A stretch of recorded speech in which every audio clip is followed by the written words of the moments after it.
하나님 말씀 함께 보시겠습니다. 이사야서 1장 1절부터 20절 말씀입니다.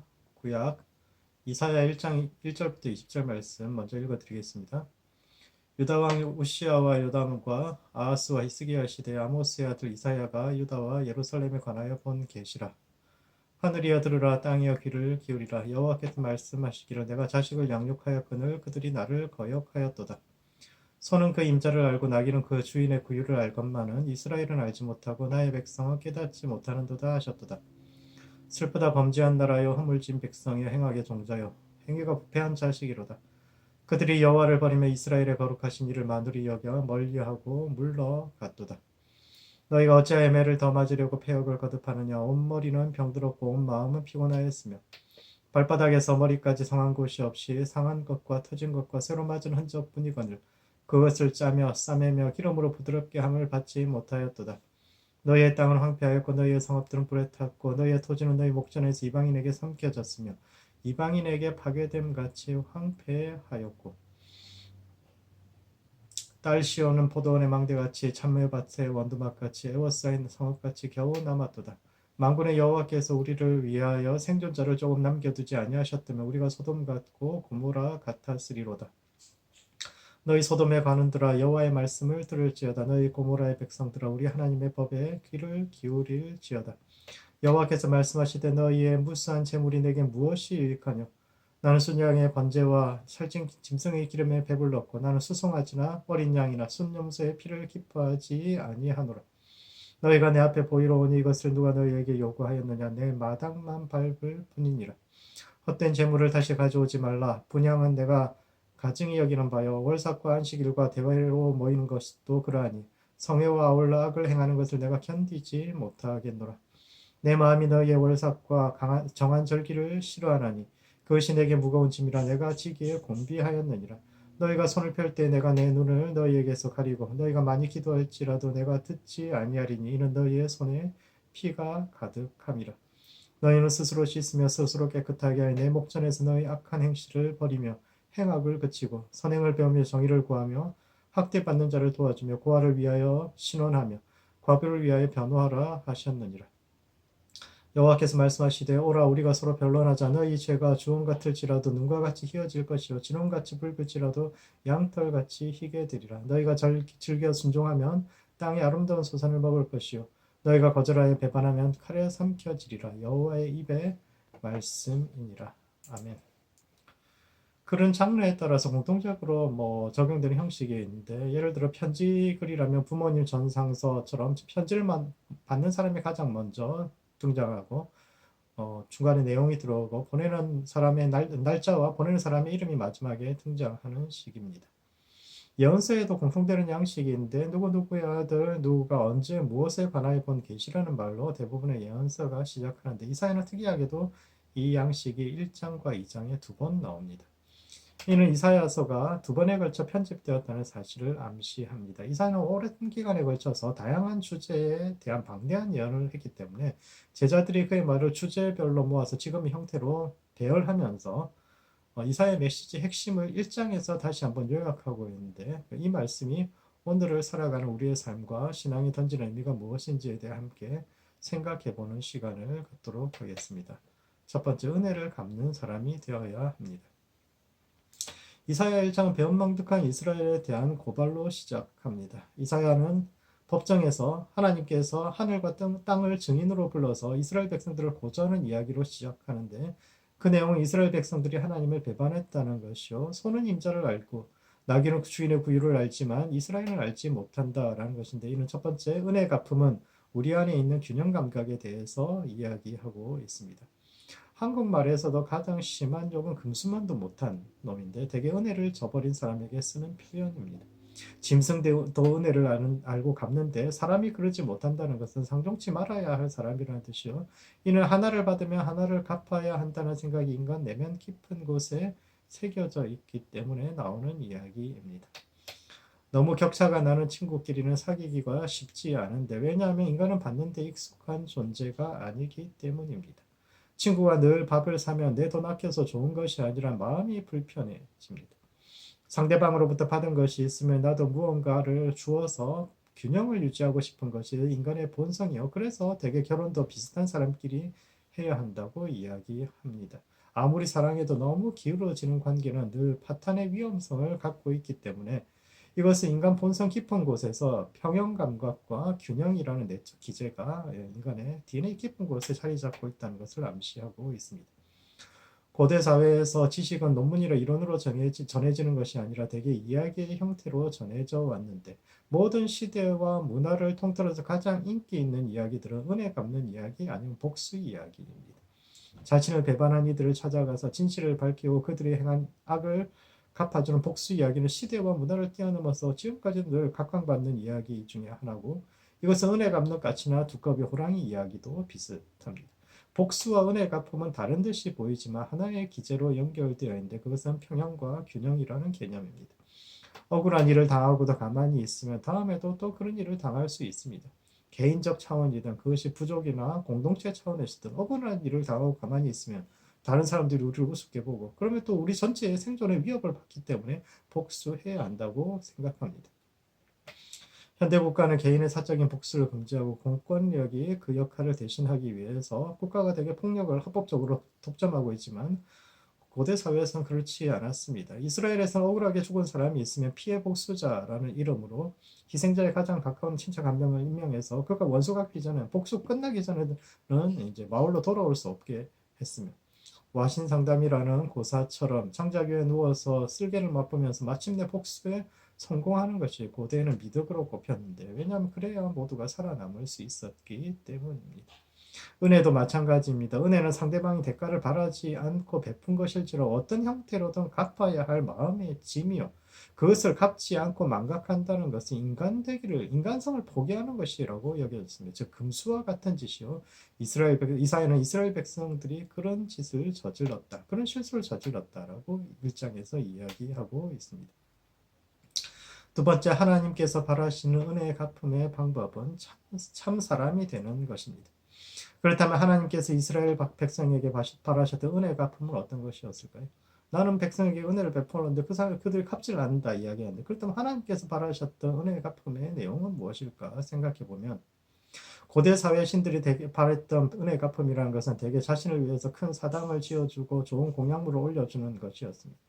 사람들이 하듯이 큰 집에서 맛있는 거 먹는 것이 신들의 요구사항이요 그것을 위해서 그걸 위해서 인간들의 소원을 들어주곤 했지요. 그러나 이스라엘의 하나님이 바라신 은혜의 갚음은 조금 다른 것이었습니다.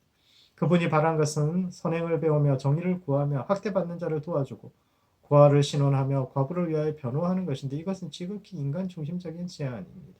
이 모든 것을 행한다고 해서 하나님께서 얻는 이익은 하나도 없지요. 하나님의 요구를 한마디로 요약하자면 그것은 사람다운 사람, 즉 참 사람이 되라는 것입니다. 흔히 사람 됨됨이를 알아야 한다고 이야기합니다. 어떻게 사람의 됨됨이를 알 수 있을까요? 사람됨이란 말을 깊이 생각해 보면 사람은 태어날 때부터 사람인 것이 아니라 자라면서 사람이 되어가는 존재라는 뜻을 내포하고 있습니다. 현대인들은 사람이 천진무구한 존재, 아이가 그렇게 천진무구한 존재로 태어났다가 자라면서 세상에 때가 묻어서 조금씩 타락해 간다고 생각하지만 옛 사람들은 반대로 생각했습니다. 그들은 사람은 짐승으로 태어나서 교육과 신앙을 통해서 사람이 되어 간다고 생각한 겁니다. 사람 됨됨이를 파악한다는 것은 그가 어느 정도의 사람인지, 즉 10%의 사람인지 20%의 사람인지를 파악하는 것인데 사람은 어떻게 되어가는 것이며 우리는 그 사람이 된 정도를 어떻게 파악할 수 있을까요? 우리 민족이 가진 가장 오래된 이야기인 단군 신화를 보면 호랑이와 곰이 21일을 동굴 속에서 쑥과 마늘을 먹으면서 인간이 되기 위해서 참아야 했다고 그런 이야기가 있는데 이것은 우리가 어떻게 참 사람이 될 수 있는가에 관한 비유입니다. 사람은 곰이나 호랑이처럼 짐승 같은 측면이 있지만 스스로를 동굴에 가두고 우직하게 마늘과 쑥을 먹으면서 고난을 이기고 스스로와 싸워서 이기는 사람들만이 참 사람이 될 수 있다는 뜻이요. 성경에서는 우리가 되어야 할 완성된 사람의 모습, 즉 이상적인 인간의 모습을 메시아 혹은 하나님의 아들이라고 부릅니다. 태초에 하나님께서 당신의 형상을 따라 사람을 지으셨는데 인간이 그 안에 잠재된 모든 가능성을 온전히 발휘하여 완전한 모습에 이른 것이 하나님의 아들이 우리 역시 그 형상에 이르기 위해서 노력하는 것인데 이와 같이 교육과 더불어 신앙은 인간으로서의 완성을 추구해 가는 겁니다. 성경에서 인간의 완성이라는 것은 능력만을 뜻하는 것이 아니라 그 안에 도덕성까지 완전히 개화하는 것을 뜻하죠. 믿음의 길을 간다는 것은 자기 내면에서 원하는 대로 사는 것이 아니라 오히려 내면의 욕망과 싸워서 스스로를 이겨가는 과정, 그리고 그 힘의 정도로 사람의 됨됨이를 측정할 수 있는데, 오늘 우리는 어느 정도의 사람입니까? 우리의 됨됨이는 어느 정도입니까? 우리는 100%참 사람입니까? 아니면 마음속에 호랑이와 곰을 제어하지 못하는 2%의 사람에 불과합니까? 그러므로 사람이 되어야 합니다. 오늘날에는 되어가는 사람을 찾기가 참 힘듭니다. 수신하고 제가하여 치구평천하는 사람이 드뭅니다. 냉철한 이성을 가지고 자기 한 몸 살 길을 기가 막히게 찾아내는 똑똑한 사람은 많지만, 타인과 공감하고 이웃과 더불어 살아가는 그런 따뜻한 마음을 가진 사람들은 드문 시대를 살아가고 있습니다. 이런 세상에서 하나님의 은혜를 갚을 줄 아는 사람, 하나님으로부터 하나를 받았으면 그 중에 반개는 이웃에게 나누어 줄 수 있는 성도, 혹 그렇게 살지 못한다면 적어도 부끄러움을 아는 사람이 되어야 합니다. 하나님으로부터 받은 것을 내 안에만 가두어서 끊임없이 더 달라고만 외치는 사람들이 아니라, 우리가 가진 주먹을 펴서 내가 가진 것부터 이웃과 나눌 수 있는 성도, 그리하여 참 사람으로 완성되어가는 모든 성도들 되시기 바랍니다. 두 번째, 프레임을 깨고 자유로운 존재가 되어야 합니다. 10절 이하에서 하나님은 이스라엘의 제사를 거부하시면서 오직 선행을 배우며 정의를 구하며 학대받는 자들을 도우라고 말씀하셨는데, 이는 첫 번째, 프레임을 깨뜨려야 합니다. 예언서의 많은 부분이 독백이 아닌 대화입니다. 예언자는 홀로 이야기하는 것이 아니라 가상의 상대, 즉 자신의 상대편에 있는 사람의 의견을 인용하고 그에 반박하는 내용으로 예언서를 쓴 그 내용들이 굉장히 많이 있습니다. 그런데 문제는 고대 문법에서는 인용부호나 느낌표, 의문표 같은 문장 부호가 없기 때문에 이 말이 예언자의 말인지 아니면 상대방의 말을 인용하고 그에 대해 반박하는 것인지에 대해서 정확히 알 수 없다는 것인데, 그런 점에서 우리가 주의해서 살펴보아야 할 부분이 이사야 1장 18절입니다. 얼핏 보면 18절은 하나님의 무조건적인 자비와 용서를 말하는 구절인 것처럼 보입니다. 너희 죄가 주홍같이 붉을지라도 눈과 같이 희어질 것이요 진홍같이 붉을지라도 양털같이 희게 될 것이다. 사람이 아무리 큰 죄를 지어도 하나님의 용서와 능력, 십자가 보혈의 능력은 그 죄보다 더 큰 능력을 발휘하기 때문에 우리의 모든 죄를 사할 수 있다는 가르침은 기독교 신학의 기초요, 오늘날까지도 본문은 그 가르침의 가장 중요한 근거가 되는 본문으로 알려져 있습니다. 그런데 문제는 본문이 오라 우리가 서로 변론하자라는 말로 시작되고 있다는 것이요. 이는 변론이라는 것은 대개 법정에서 상대방의 논리를 인용한 후에 그것에 대해 반박하는 형식으로 이루어진다는데 있습니다. 즉 18절은 이사야의 의견이 아니라 이사야 반대편에 있던 사람들의 의견이요, 19절에서 이사야는 그것에 대해서 반대 의견을 내는 것으로 읽을 수도 있습니다. 거짓 예언자들은 늘 하나님을 은혜로운 분이라고 이야기합니다. 하나님은 우리가 아무리 나쁜 짓을 저질러도 주홍 같은 그 붉은 죄도 눈과 같이 희게 만들어주는 마법을 부리시는 분이요, 언제든 우리가 달려가면 무조건적으로 받아들여주고 사랑해주는 자비로운 분이라고 이야기하지만, 이것은 하나님을 은혜로운 하나님이라는 프레임 속에 가두려는 하나의 시도입니다.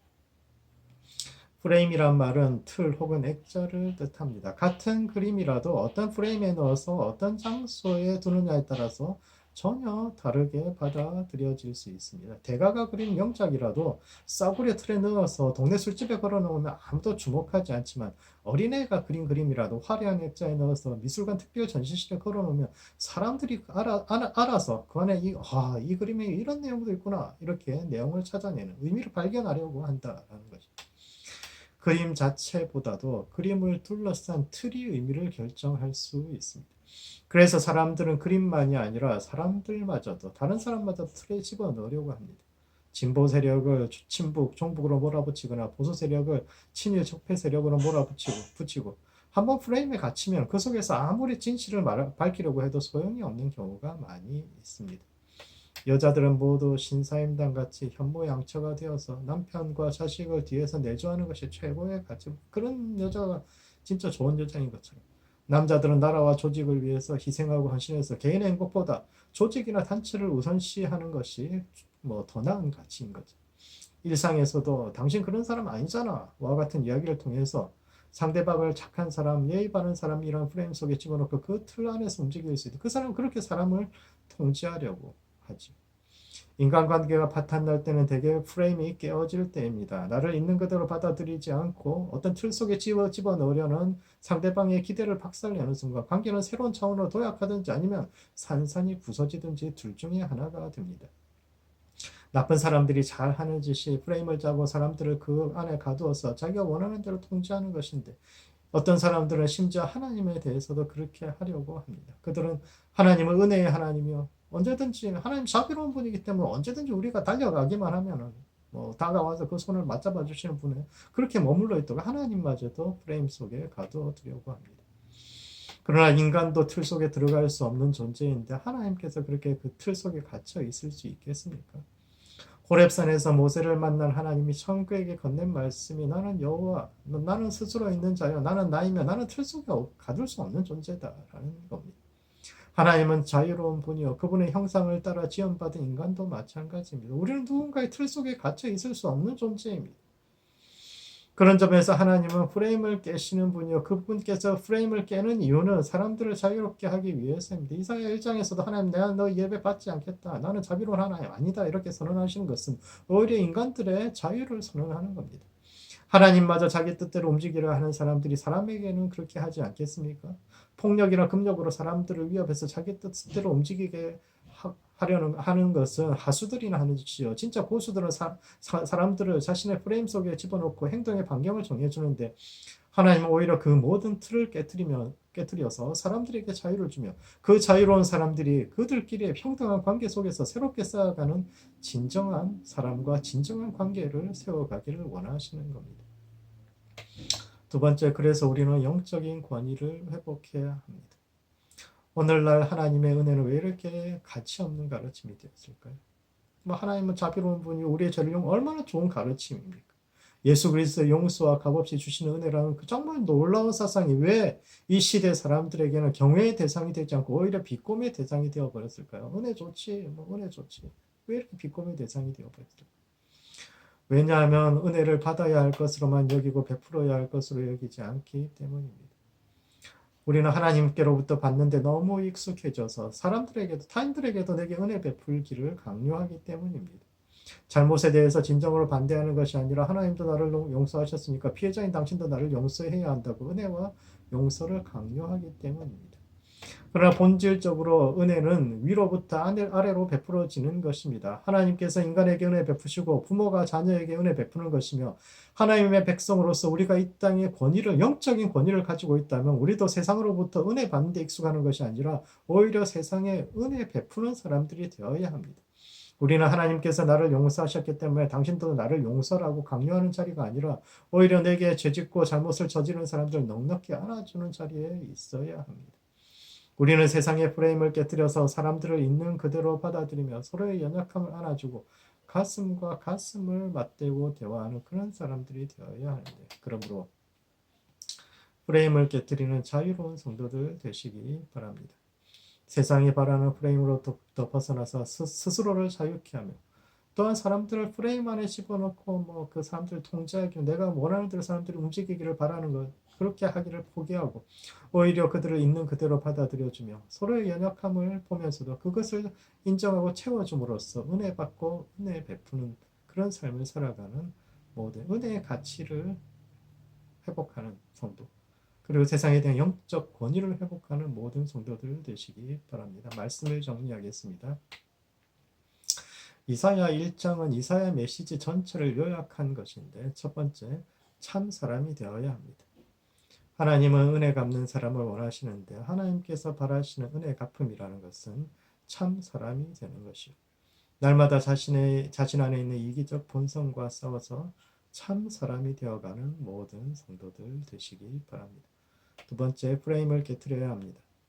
사람과 하나님은 프레임에 가둘 수 없습니다. 하나님은 은혜의 하나님이라는 프레임 속에 가두어두고 그렇게 하는 것 자체가 내 욕망을 따라 살겠다라는 것인데 또 다른 사람들 착한 사람이라는 프레임 속에 가두고 내 마음대로 통제하려고 하는 그런 삶에서 벗어나서 서로의 모습을 있는 그대로 받아들이고 서로의 약함도 받아들이고 마음과 마음으로 이야기할 수 있는 모든 성도들 되시기 바랍니다. 기도하시겠습니다.